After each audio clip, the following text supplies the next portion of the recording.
everyone, and welcome back to the channel. I hope that you are doing well. I am going to share from the chapter 10 in the Body Clutter book. This one is about our attitude. I just finished reading it just a while ago, and I thought, I'm going to get another video done today because tomorrow's back to appointments. And I have an appointment tomorrow for an MRI, and then Wednesday I have another appointment with the community-based services. I have an appointment on Friday. I don't know if you've seen the short that I put up, and I think there's a video that's already put up, I think, where I talked about our cats, our older cats, our 4 older girls, have had issues with their teeth. Now, Daisy's had like the worst. And Ginny had an abscess in the back. So we took her, and it's been a while already. They got that taken care of, and it looks like she's getting another one here in the front. And she is 15. Daisy is 14, and she has really bad problems with the teeth right in the back. We took her in to get her checked a while back, and he said that she needs a cleaning, and depending on how bad it is, they may have to be taken out. But this has been a little while, and the problem is it is $250 just for the cleaning, I believe, and not including anything else. So recently I sent an application to this program called CASA in Santa Fe, and from what I understand, we were approved. We just have to go in for an appointment on Friday. So just continue to keep that in prayer that we can get her the help that she needs, and then hopefully we can get the help for the other 3 girls as well to get their teeth checked. And we also need to take our dog Graham in for his shots and to get neutered. When we got him, he was rescued that my sister and her boyfriend found when they were out of state. He was underneath their car, and he wouldn't get out, and it looked like he had a collar-like thing on, and it was kind of embedded just a little bit into his fur. So they took a while for them to coax him out. They kept him in their hotel room and everything, and tried to find the owners. They were there for a few days, and they tried, posting up on the websites there in that city for lost dogs and things like that. Never heard anything. Granted, this was in Las Vegas, Nevada, so it could have been someone dumped him off, he got away from someone, or somebody passing through. I don't know.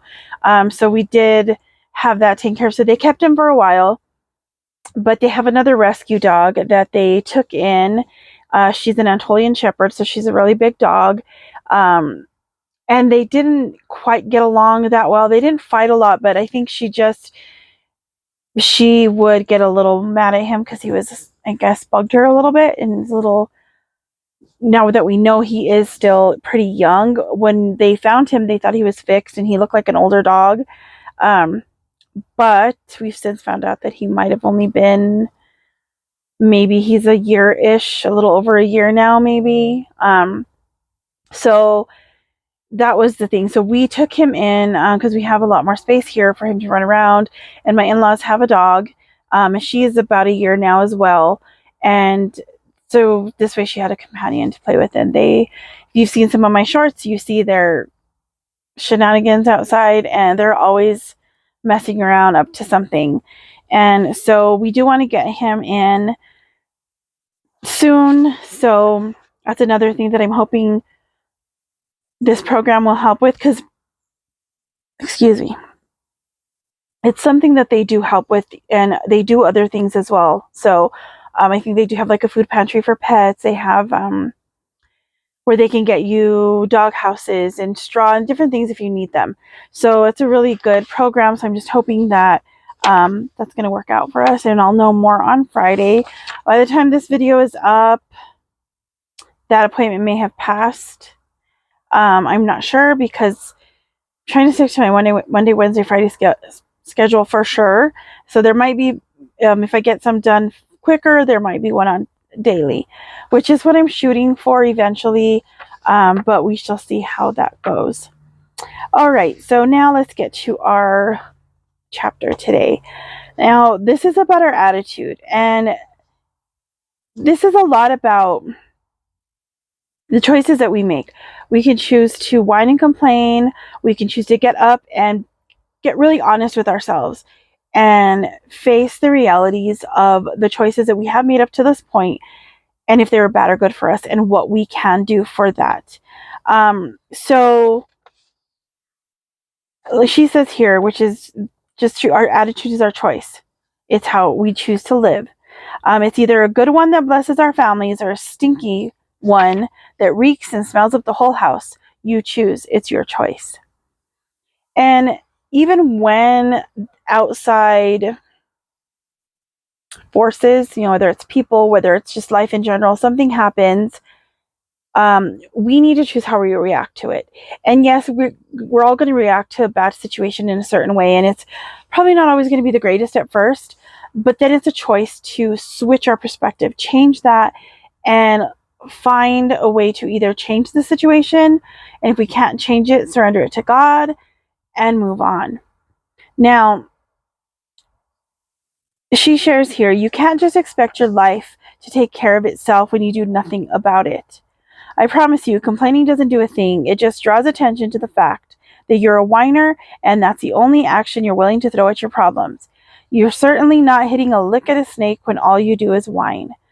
And this is so true. I mean, this is like, for a long time, I wouldn't necessarily always voice my complaints about my situation with my health and all of that, but it would come out in my journaling or just in my attitude in general a lot of times, because there's just times that because I don't feel well, I can be grumpy sometimes, and it's because I don't always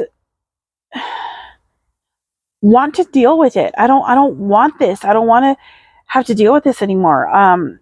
And I just want it to go away.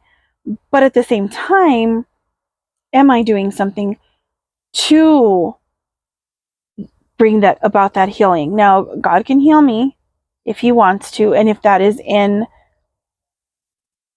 for lack of a better phrase, the cards for me. But sometimes, like we see plenty of stories in the Bible, people dealt with suffering. They dealt with things that were just happened, and we didn't know why. We didn't, they didn't necessarily get answers, but it was just part of the process and part of being human, part of living in a broken world. Now, this is what she shares about our attitude. With a new attitude in place, the world is your oyster. Hope replaces despair. I can't is replaced with I will. A willingness and softness of heart to change your mind and even admit you're wrong is a far better choice than a martyred attitude, anger, and bitterness towards someone else or yourself. And that's where I tend to fall into. I tend to fall into the anger and bitterness towards myself. Now, it will eventually be towards others when I feel like I'm not being heard, or I'm not being listened to, or I'm just being picked on for no reason. And then, because I have a lot of patience for people. I'll deal with a lot of things, and I'll still help them, and I'll give them the benefit of the doubt, and I'll come up with excuses for their attitudes and for the things they've done, and continue to just allow it. Now, that's not always a good thing, because sometimes that keeps us in toxic relationships, friendships, all that type, whatever that is, in family situations. But it's also not a good thing, because we're not taking care of ourselves, and it becomes the way that we're going to eventually start responding to it, and it's not going to be pretty. And I think we need to understand that it is their problem, not ours. Come to it with that perspective, that this is because of something they're going through. This is their own issue. And if it is something that you did, then find the thing that you did and change that if you can. Ask for forgiveness. And if it's something that you didn't do, but it's a constant thing with this person that, is outside, try to find a way to talk to them. But that's going to come when we can release that anger and bitterness to God, and allow the Holy Spirit to work through us in a way that gives us a calm heart and calm mind to be able to talk to them, and not come from a place of anger and hurt, but come from a place of maybe understanding that there's a problem, and maybe it's a problem with them. Maybe there's something they're going through that they need help working out, or just the fact that you might point it out might make them think, oh, maybe I should stop doing this. Or it may not change them at all, but it'll change you if we learn how to let go of being angry and bitter. Something else that she shares, this whole entire paragraph here was really good. What happens when we hold on to resentment, bitterness, and anger? Perfectionism doesn't allow us to give it up because we want to fix whatever caused it in the first place. How wise is that? Can it really and truly be fixed? Or is there a point when you leave it on the altar, so to speak, and release it to God? Just in that part there alone, I went into, well, let's backtrack a bit. I've always kind of had that I want to fix everything attitude. I want to fix somebody else's life. I want them to be happy. I want to fix their problems. I want, to the point of where I take on their stuff, I guess, and then it becomes a burden on me. Okay, so that's one thing.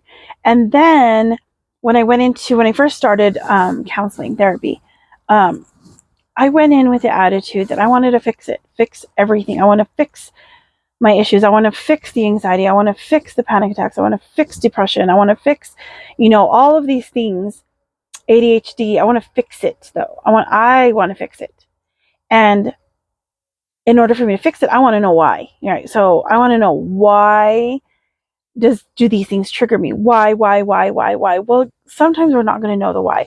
Sometimes we can find, through talking about things or whatever, we can find out what started this response, this trauma that started this way of triggering things or whatever. But like, for example, this is a really weird thing, but I noticed this more when I moved out here.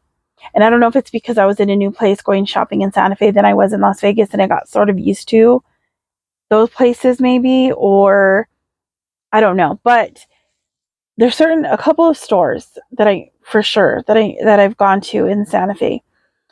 And when I walk through their cleaning section, all the laundry soap and all their cleaning supplies, the smell of it would make me sick to my stomach. Now, at first I thought maybe it's an allergy or something. But I use some of the stuff that's in there and I've never felt like that. But it's something, there's a smell there that maybe I don't use personally, but it wasn't the type of sick of like, oh, I got a headache and I'm feeling nausea because the smell, that there's an allergic reaction to it. It's more like it gives me this like sense of anxiety and fear, and the smell is just like, I have to get away, and after that, the shopping trip changes. I don't want to be in there anymore. This also happens with certain lighting in those stores. The way they're set up, the way the light, and it's only in certain parts of the stores, the lighting is this like, I don't know if it's like a dimmer lighting. I don't know. I guess because it hits out of nowhere that I just want to get out and I don't really pay attention to it, I guess, or at least not try to figure it out at that moment. And so I've talked about this in therapy, and I want to fix it. I want to be able to walk through there and that not happen to me.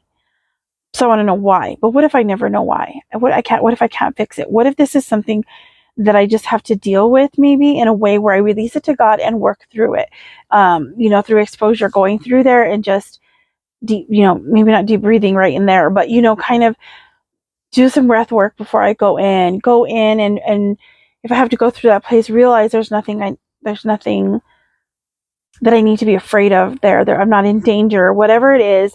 But these things, because I have this fix-it personality, I tend to struggle with letting go and surrendering things.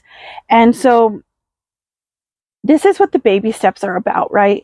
So this is about how little things, knowing what I know about that situation. How do I release this to God? How do I take a baby step towards being able to walk through that space if I have to shop in that store for whatever reason, and not feel those feelings, because sometimes that area is not avoidable. Sometimes I need to go get something from there. I need to get the dish soap, or I need to get laundry soap, or whatever. And if I have to go and I get it from that store, I have to go in that aisle. I can avoid it and go to another store, but it's, that's not fixing the problem. Now, I don't know if it'll ever be fixed. I don't know, but I think the idea of these baby steps towards our weight, towards our clutter in our homes, towards our clutter in our minds, and towards these little things that plague us, whatever it is, to kind of just try to heal, is a really good way to do things. Now, one thing that she also says in here, this is the rest of the paragraph here. If you're truly taking baby steps and cleaning up after yourself, both literally and figuratively, even this type of clutter can be cleaned up. But sometimes someone else has to do some of the picking up. You can control only some things and do what you are able to do. You cannot do it all for someone else. So wringing your hands over what is completely beyond your realm to fix is perfectionism. And this perfectionism is robbing you of precious time that could be invested in someone or something else. We all have the same amount of time in each day, 24 hours. Life is too short for obsessing about things we have no control over. Now, we know that we're going to be in situations with people who are not going to understand us, who are not going to respond well to when we have to say no to what they need from us because we don't feel good, or we have made other plans, or we're taking a day off from doing whatever. We're going to have some issues there. And we need to understand that we can't fix everything for someone. We don't need to fix everything for someone. We need to take care of ourselves so that we're not giving from an empty cup, because it's not going to work for very long. And that's where we become angry. That's when we could become bitter. And that's when we become sick. And that's when we continuously add clutter to our bodies and our minds. Another area of perfectionism that seems to trap us is being all things to all people. So, we're giving, not getting anything in return, but at the same time, we're not asking for anything in return. We're not saying no, we're not setting boundaries. So, whose fault is it then? Right? So she says here, being angry and indignant when people take the cards you placed on the table in the first place is just plain crazy.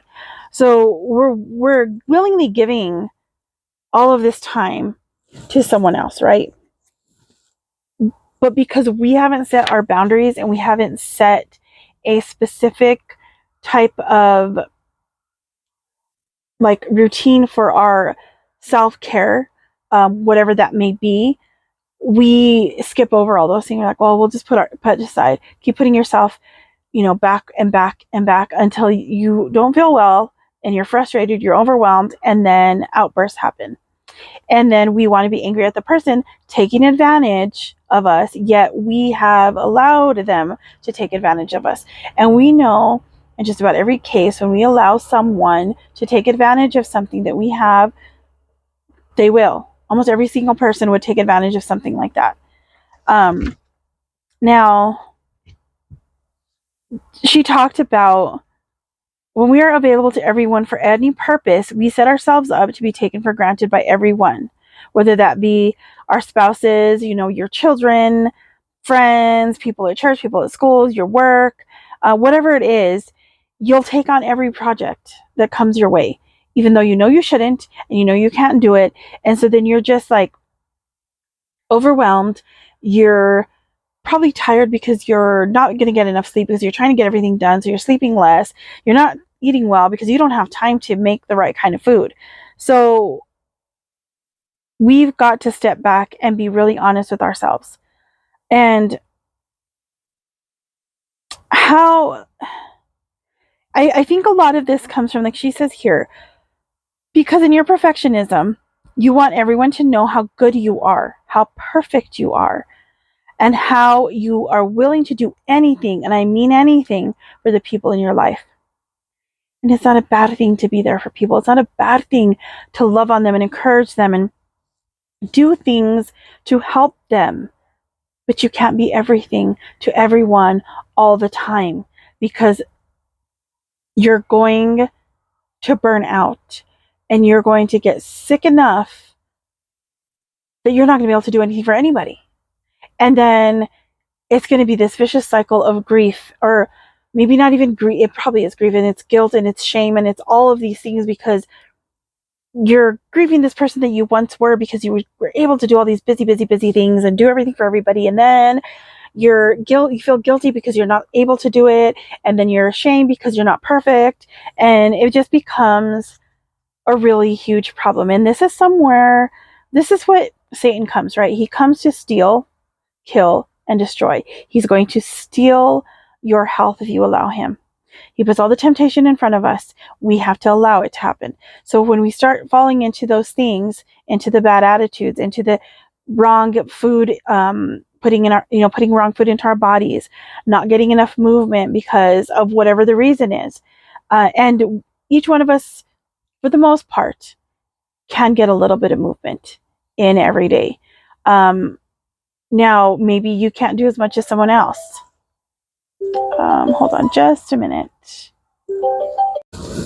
All right, I am back. That was a phone call from X-Ray Associates for my MRI tomorrow, because my original appointment's at 6:50 p.m. tomorrow, and I was kind of dreading that because it's late. I just don't feel like being out in Santa Fe at that time. But I just got a call that they had 2 cancellations for tomorrow, and one of them was at 1 o'clock and one's at 4:20. So I was like, let's do the 1 o'clock, and then me and my husband can go in early. He can get some skate time in, and we can have a picnic at the park, or as my dad calls it, we have a party in the park, because we party. We do skateboarding, do videos, and we eat food. So that's a great party with our lemonade or water or whatever that we're drinking. But so that's a good thing. So that's I'll be able to go in earlier tomorrow and not have to worry so much about being there late, because it was kind of going around the time that we usually help with dinner and things, and it's like, I didn't want to have to switch everything around. But okay, so now back to what we were talking about. Let me make sure the microphone is still on. Yeah. Sorry if it makes noise. I will cut that out. It's really loud. Now, the cost of living such a life, the life where you're trying to be everything for everyone, is staggering. You have no boundaries, and therefore you've branded yourself a doormat for everyone to wipe their feet on. And so because of that, I think we get real snappy with people. You know, we get like, when someone actually needs something, like in our household. So like, let's say the kids need clean clothes, your husband needs clean clothes, or you need to make lunch or whatever. You're so busy, and you're with all these outside projects for every other person in the world, and it becomes like a chore, and you're angry because you don't want to do this, and why can't people just do it for themselves? But yet you've created this, right? And so it becomes like, she talks about, because you're so busy doing things, you don't cook good meals for your family. So you're out getting fast food all the time. Your kids are watching too much TV. She talks about that, and aren't getting their homework done because you're on the phone all night for others, and it's kind of like everything is affected because of that perfectionist attitude in everyone. You are disconnected, discombobulated, and desperately seeking approval, and you never quite get whatever it is you're seeking. And you know what? You will never get it, because it is perfectionism driving this out of control car, and there is no such destination as perfect. In life's economy, it does not exist. So we're all striving for this idea of perfection, right? So some people are all about the money they can make. They'll do anything to make more money. Drive a BMW or whatever. Have a big mansion when there's only 2 of them living in the house, or 3. They want to have all the brand new clothes. Everything has to be perfect, and every new thing that comes out, you have to have it. Every new game, every new everything, whatever it is that you're into, and it becomes this extension of who you are, but it's not you. It's what you want to portray to the world. It's what you want other people to think, because they want, blah, blah, blah. Go back. Because you want, like she said earlier, for people to think that you are perfect, that you are, you'll see all the good in you. Well, look how she must be doing really good, or he must be doing really good, because look at their nice, perfect lawn and their new car, and it's shiny, but what's really going on inside them? And that's what we need to understand. Just because the outside looks good doesn't mean that it is. And so those of us who are dealing with outside body clutter, okay, so we've already brought in all the bad stuff inside the house, right? So just like the clutter in our house, right? You don't see it right away. It's just in corners and closets and different things. And all of a sudden, it's taking up the whole area around you. You have no space to walk, whatever it is. So it's now all of a sudden it's coming out, right? So it's the same thing with our bodies. We're putting all this bad food in it, and because we're such busy creatures and we're doing all this stuff, and we don't want to deal with healthy food choices, and this tastes good, so I'm going to eat it. And then all of a sudden, you start seeing the body clutter come out. And it all starts here. It all starts with what we're thinking and what we're giving our attention to. Now, she talked about boundaries, and I struggle with this. I do not have boundaries that I can point out. I know I have to make them, and I know that's very important. So one thing that she says is the word no, spoken firmly and kindly, is a powerhouse. Use it frequently. Develop your routines and stick to them. And this is something so that you can free yourself from that perfectionist and martyrdom attitude. You'll make room for yourself and your family. So then this is where you see that you're starting feeling better, you're making better choices, and you're free to make those choices. You're free to do the things that you truly want to do. And then because you're feeling better, you're going to have a better attitude. You're going to be able to help people in ways that isn't going to affect you so much. And then she says the junk will fall to the side, and a quality life will start becoming apparent. And this is it might be I think I will end it at this part because there's still quite a bit left. So she says, let go of this debilitating perfectionism and fly with all your heart. Say no to being everything to everyone, and say yes to baby steps, routines, and boundaries. Your life will never be the same. So if you are in this kind of situation where you don't have boundaries, you're dealing with issues. I dropped my bookmark. And you need to learn how to do this. So start with making a list of things that you want to do, or even just make a list of all the things that you have on your plate right now, all the things you've signed up to do, all the things, and then go through them and what takes priority, what means the most to you, what's going to be the things that bring you healing, and make a list of that, and then compare them and see how you can work it all out. Make yourself some, schedule in all these things the right way to where you're not doing what I heard some of these doctors' offices do. They make, 3 or 4 appointments or more at the same exact time. And then, there's 5 people waiting for the same appointment, and they're calling you in as as you sign in or whatever. But there are times that you're waiting for an hour and a half because they're trying to schedule everything in such a small, short amount of time that there's not a lot of time to get it done. So then, everything's backed up and granted, maybe it's a different situation, of course, in a doctor's office, but it's still the same idea in that don't schedule yourself into the point of where you are not going to get anything done because it's going to be so overwhelming that halfway through the day, you are going to be burnt out and maybe irritable and snapping at people. So take some time today and write down some things that you have on your list.